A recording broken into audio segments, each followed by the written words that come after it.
Also, The Damned, the name of the CD, and it features two of the guys in our studio, Tim Ripper Owens, who you know from his various projects, including for a short time he was a singer in this band you may have heard of called Judas Priest, and also Richard Christy here and Brian Slagel from Metal Blade Records as well. You know, Tim, I was thinking about it, being out at Judas Priest. I'm sure it stung when it first happened, and it kind of left you thinking, man, what am I going to do next with my career?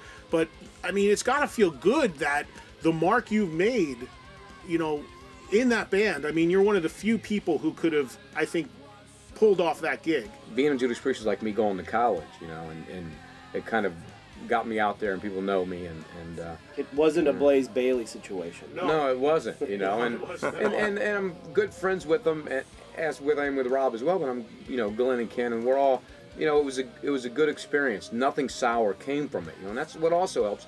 I think people in the press always want to try to find something bad to say about it, but everything about it was great. But at the time the Priest thing first went down and the reunion was announced and Rob came back, I mean, I would imagine though that first month or two, were you sitting there saying to yourself, oh, what am I going to do now? When I got the email that I was out of Judas Priest, the Ice Earth CD was done, and I had probably 5 or 6 other calls from other people to see if I want to do something. So I wasn't too worried about what I was going to do at that time. I mean, you have so many different things going. You're wearing your Beyond Fear hat, which of course was a band you did.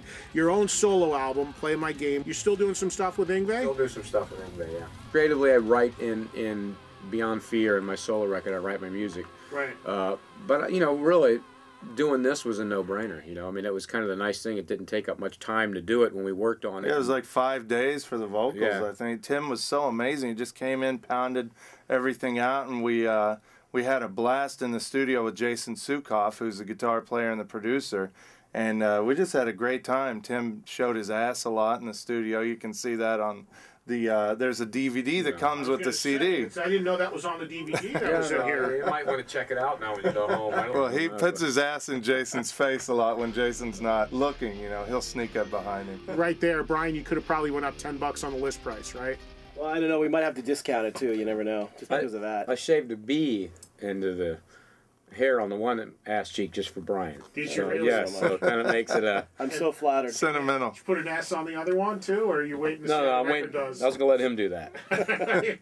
Charred Walls of the Damned. This is called Voices Within the Walls.